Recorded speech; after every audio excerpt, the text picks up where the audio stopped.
Welcome to episode number 17 of the Mastering Marriage podcast, where our goal is to strengthen, unite, and restore your marriage.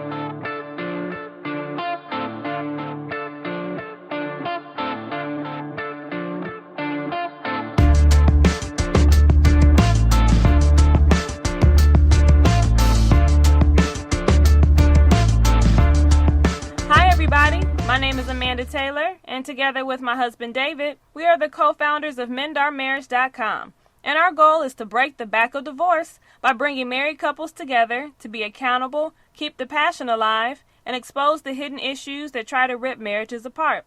And we are back in the booth today with another listener's question, here again with myself, Amanda Taylor, and my co-host, my hubby, David Taylor. David Taylor, that's me. Hey guys, welcome to episode number 17 of the Mastering Marriage podcast. Hey. And yes, we would like to I'm getting hype already.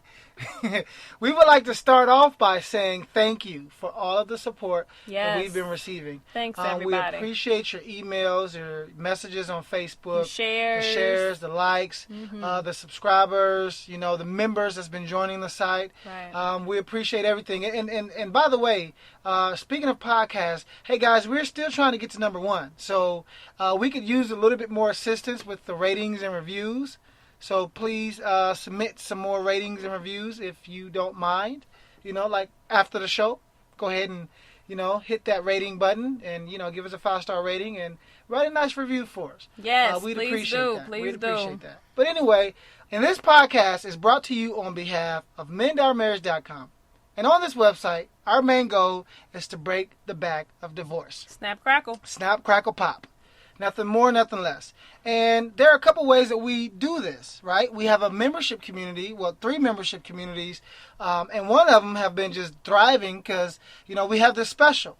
For the entire month of October, for just $10, you have lifetime access to the couples fitness videos. That's a good deal. That means that you don't have to pay $10 a month if you jump in during the month of October.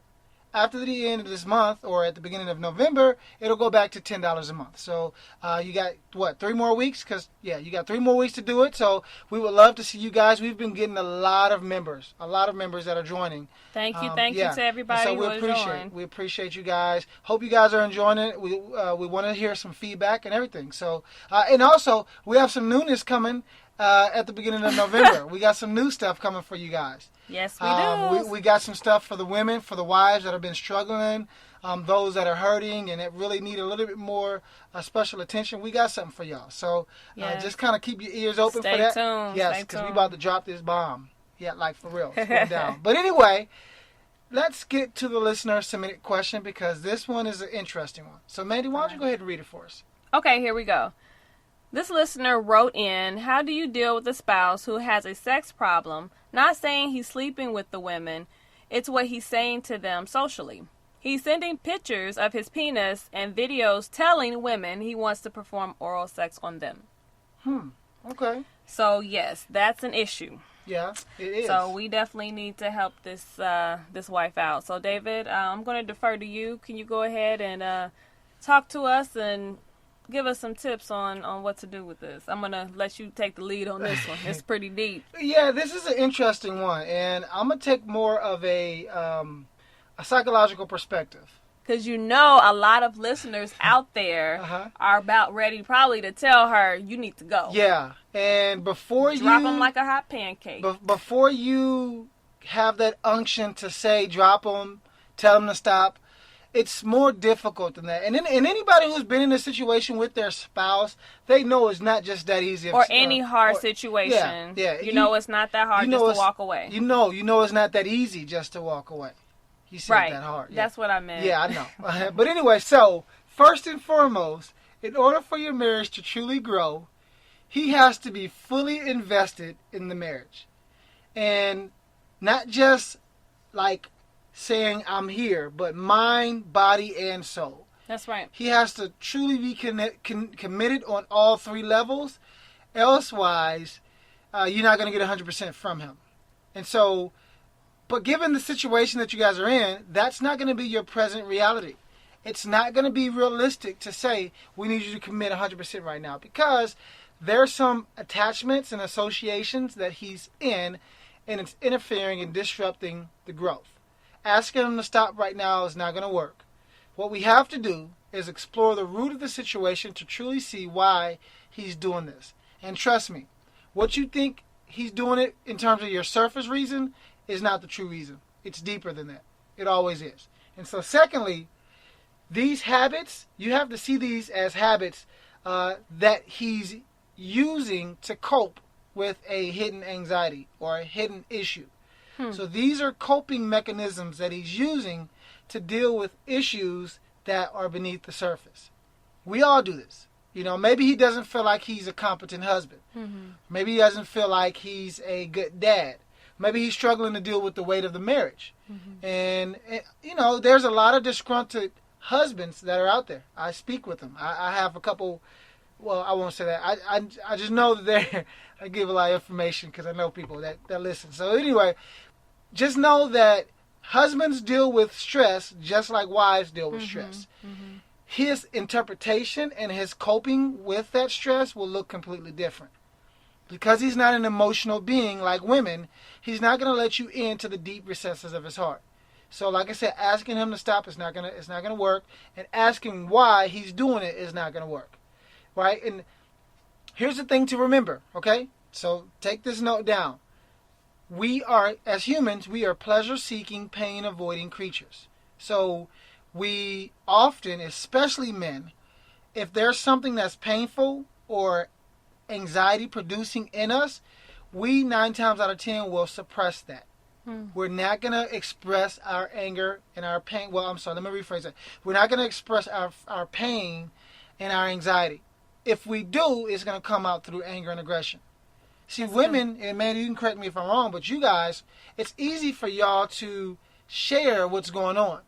Yeah, actually, with us, you do that a lot. You're more free to share how more you vocal. Feel. Yeah, husbands, dudes, we're not as vocal. If we get a headache, you ain't gonna know. And you know this even with me. Yes, I definitely know that. I mean, sometimes it makes me mad because I'm like, "What's wrong? Oh, I'm cool." Yeah. But you just want to go lay down in the dark. Exactly. So just know, as you're listening, that there's something going on that he's not talking about. Okay, and we're going to talk about how you can position yourself to help him to be a little bit more vocal about what's really going on. Right. But like I said, remember, we're pleasure-seeking, pain-avoiding creatures. And we often suppress the pain and ignore it by distracting ourselves with more pleasurable activities. So think of like watching TV or, for instance, eating when you're not hungry. Like most of the time when we eat, it's not because we're hungry. It's because we're using that as a way to deal with something else. Right? Here's a tool to really tell if you're truly hungry. If you can eat broccoli, like if you're truly hungry enough to eat broccoli, then that means you're hungry. If not, then it's usually probably something else that you're just eating to feel good about something or to reward yourself, but just think about that. We all have ways to cope. If it's not watching TV or binge eating, it's, pornography, drinking, doing drugs. I mean, there's tons of ways that we cope with our issues. And so this is a way for him to cope. Now, if I can just say, just really quick, and I mean, maybe this could be another show, part 2. But, I mean, I think it'll be important for us to outline different ways, different preventative, tactics and tips. Yeah. So that, a husband or a wife, does not get to this point. Yeah. No, I like that. And I think that we do owe a show to that. Yes. Because these are learned behaviors that if they go for, like, I guess, undealt with over a long, extended period of time, they become habits. Right. And once you get a habit into a marriage, it's kind of hard to break by itself. So let me give you 4 questions to ask him, because I believe that the best way to deal with this is to have a conversation about it, not an argument, not a why are you doing this conversation, but to have a sit down, heart to heart, family meeting conversation about what's going on. And so let me give you 4 questions to ask real fast. And these are strategic questions. So question number 1 is this. Ask him, what is he looking for? I know that sounds weird, but like I said, don't do the why are you doing this. Say, what are you looking for? And if you ask this question straightforward, you may not get a clear answer. So you will want to ask it in a different way. This is a little bit more of a psychological way to kind of get in the back door. The question should sound something like this. What reward do you get out of exposing yourself to women? Okay, so we just took it to a deeper level. Instead of saying, why are you doing this? Go straight to the heart and say, what reward are you getting out of exposing yourself to other women? What reward do you get out of saying obscene things to other women? Because remember, we're pleasure-seeking, pain-avoiding creatures. So if he's doing something, even though is counterintuitive to the role of a husband, he must be getting some type of pleasure from it. And it must be meeting a need. So your job is to go straight to the source and ask him, what's the reward? Like when he's done, when he sent the picture, we call it sexting, obviously. When he sexted, what is the reward that he gets out of doing that?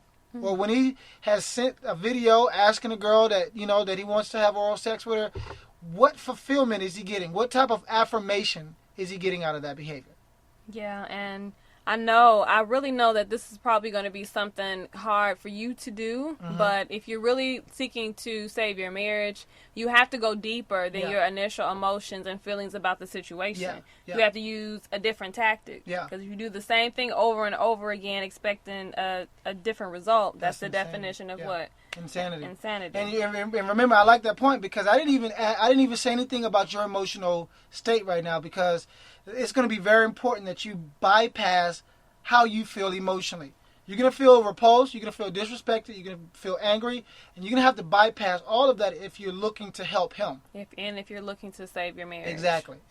Now, that doesn't mean you can't be mad, but you can't use that as your ammunition right now. Right, because and you can't use that as an excuse to, not do anything. Oh, exactly. And men don't respond well to angry women. We shut down.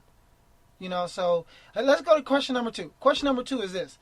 What are we missing in our marriage that is causing you to be preoccupied with these inappropriate social encounters? So, again, what are we missing in our marriage that is causing you to be preoccupied with these inappropriate social encounters? And the underlying thing in this one is there's something that he could get from you, but he's getting from someone else. And so you want to discover what that thing is. Okay? And another question you can ask is this. What do you need from me that will keep you focused on us? So that's even taking it a step further and asking him, what do you need from me as a wife that will keep you focused on us? And again, this isn't saying that he is justified in what he's doing. No. This, again, is being proactive and trying to figure out ways to improve your marriage and to restore everything between you two. And remember, you guys are coming at this as a team. It's not you against him. It's y'all against the issue. Right. And so if it's you two against the issue, you have to approach and attack the issue differently. And this is just another way of making sure that you remain on the team. And if you guys were playing a sport or, you were working on a project together, you would look to help the other person out. So why should it be any different in a marriage? You know what I mean? So what do you need from me that will keep you focused on us? And like Mandy said, it's not a justification, but it's a way to make sure that you guys remain on the same team. And then the last question is this. How can I hold you accountable as you work to break this habit? You see what I just did? You kept yourself in the picture as a teammate by asking, how can I hold you accountable? Remember, men don't respond well to angry women who always nag. They shut down. And so if you're nagging and angry and just always trying to get him to stop because of your insecurities, he's going to sense that and he's going to shut down. And even if, again, you're justified in your anger, which you are justified here, still the angriness and the bitterness and the contempt is going to get you nowhere. Yeah, so you have to fuel it and use it a different way. Yes. You can still be anger. You can still be firm in your approach, exactly. But you still have to be respectful and cut all the extra emotional stuff out. And we, as humans, we're responsible for our own decisions, or we're 10 times more responsible for our own decisions versus when someone else gives us a decision. For instance, if you got a kid and you tell the kid to go eat their dinner that you made that they don't like, they're not going to eat it. But if you let them pick out what they want to eat for dinner, even if it includes something that you know they need to eat that they don't like, they're 10 times or 9 times more likely to eat it. And so if you allow him to tell you how you can hold him accountable, he's 9 times more likely to stay with that structure that you guys set in place. And so the main goal is not to cast judgment on him, is not to tell him that he needs to stop, or simply ask him why he's doing this. Again, remember, you got to hear me. You don't want to provoke defensiveness in him, because if you do, you risk him getting defensive, getting angry, and shutting down. You want to position yourself as a safe and trustworthy spouse. This is the only way that he will become vulnerable enough to open up about what he is truly dealing with. And so this is just a strategy to help a man, and I'm telling you this as a man, as a husband, to help a man become emotionally vulnerable with his wife. Right. Is when you present yourself as a safe place, as someone who can be trustworthy with his heavy emotions. And understand, this is something I had to do when we were looking to restore our marriage, when my husband didn't want to be here. Exactly. And so you have to take that position. You have to remain the same. You cannot take that position as an angry, bitter woman who is, resenting your husband. Yeah. And so you have to keep that in mind. Keep that in mind. And I know this is a very non-traditional answer, but think about it. We're trying to make marriage work. And just one more thing I want to say. If you're not ready to go to him with this, you don't feel like you're strong enough to be able to implement these things, if you can get a support system together, 1 or 2 people who can help to be optimistic during this time for you, prayerful and positive, help, Let's do it this way. Okay. Listen to episode number, what was the episode that you did? The last one. Okay, so listen to episode number 16. Yes. And that'll give you all of the strategies that you need to do before you go to him. Exactly. So listen to number 16, get all of those things that Mandy talked about, and then once you have your prayer focus, once you have a group that you can talk to, then when you feel strong enough, then you go to him with this. Exactly. So, but anyway, we went over 15 minutes, but thank you for your question. Let us know how this goes, okay? We want to help you guys out. We'll be praying for you guys in Jesus' name. Yes. But anyway, we're done, guys. We appreciate it. Please go to iTunes and leave us a rating and review. And we will see you guys in a couple days. All right. Deuces. Deuces.